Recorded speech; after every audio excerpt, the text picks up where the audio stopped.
Hey, what's up? Kain tayo. Ang pag-food ng aking mga amo ngayon is okay. Nagpaluto ng okay sa akin. Tapos ito, may remaining pa.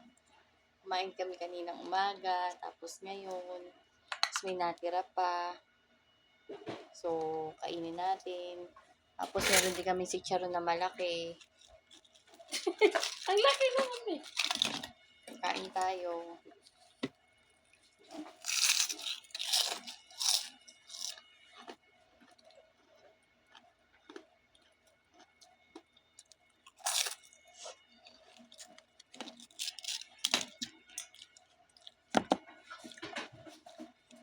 Huwag ka masyadong kinakabahan.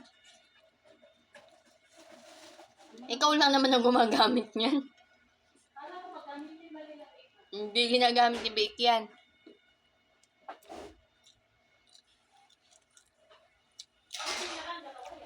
Ha? Kung isa lang yan, doon. Yung dalawa man eh.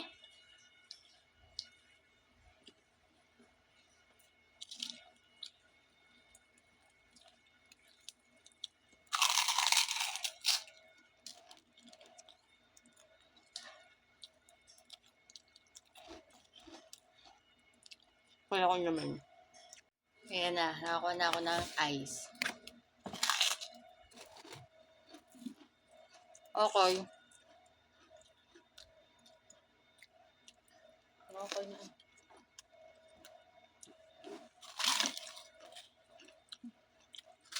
Bakit? Sabi ko, bukas ko nakakainin to. May manok nga din pala bukas. Bukas, manok.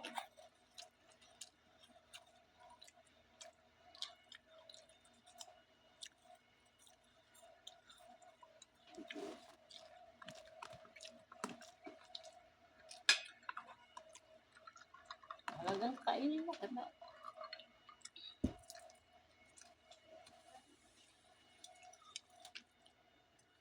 kala ko ano yung nabasa. Kala ko yung lalagyan mo ng mint. Bakit?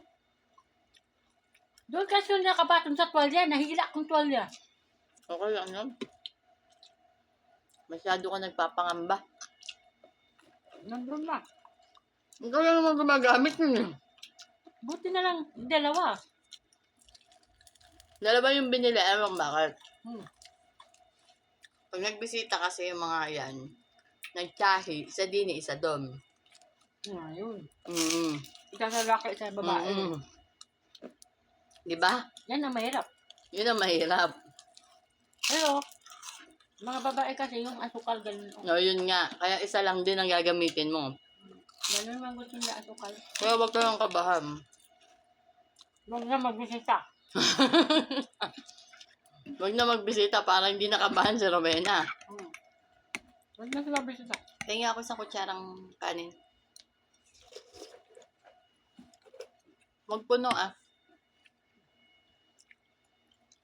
Thank you. Ganyan pa? Tama na to. Pata parang ang tigas ng kanin. Baka hindi pa na, nainit. Hindi naman yung matigas ka. Siyempre, nag-ice. Kala ko yun yung nabasag mo. Yung lagyanan. Oo. Yung lalagyan mo ng mga mint. Okay lang yun, baso lang yun. Hindi, naasar na kasi ko eh. Kaya hindi na ako pumunta dun eh.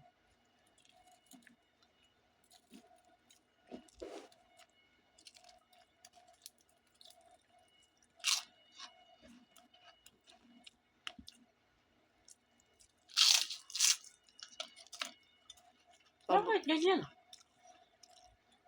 Masarap nga eh. Malaki. Tapos, sobra talagang pahirap. Kailan ulit magpapabake ng cake? Ano pa? Simula nung dumating si Butanya, hindi na ako napahinga. Dami utot. Ang totoo lang. Dito sa kusina.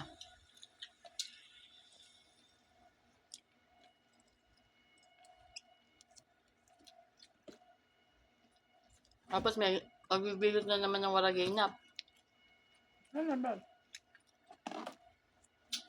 Hindi pa naman siguro ngayon. Gusto nga daw ng anak niya. Ano na?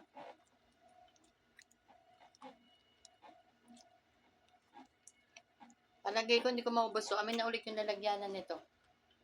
Babalik-balik na yan. Okay lang yun. Ubusin Ako naman mo na. ang kumakain.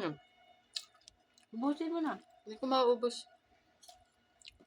Makagas. Hindi. Sakto lang. Hilaw. Akala mo lang hilaw. Amin pinagkuha na mo kanin. Kumilyan. Hilaw ba yan, Arab? Hindi. Harap. Ng chicharon.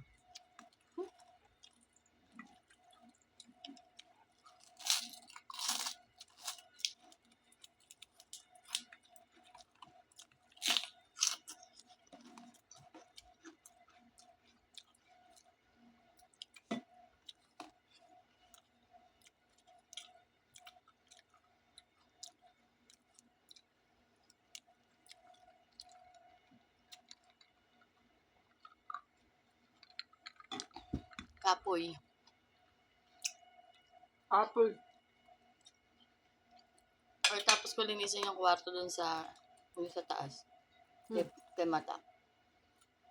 Inunat ko yung likod ko. Tapos nagplansya na nga ako. Hindi naman yung palinisan na tayo. Ate, hindi pwede yung sabon sa loob ng tube. Pagka sa loob, washing machine. Doon ka na sa kabila maglaba. Doon na sa kabila kasi Pagtog. nagbu-blue ganyan yung ano mo. Lalaba doon. Hindi pwede. Okay lang kung mga kuan. Tapos naglaba ako. Ay, di ba? Hinalang ko ulit habang nagpa-plancha ako. Pagka-plancha ko, sinampay ko. Inunat ko yung likod ko. Maya-maya, alas 3 na. Kailangan ko nang bumaba. Yung kakaganyan mo lang. Ay, alas 3 na pala. Kailangan doon ka na sa kabila pagtog. Tapos tumawag na. Unahin ko daw yung sabaw at kakain daw si Baboy. Kumain ba? Tulog. Kumuha pa ako ng naggadgad pa ako. Tulog.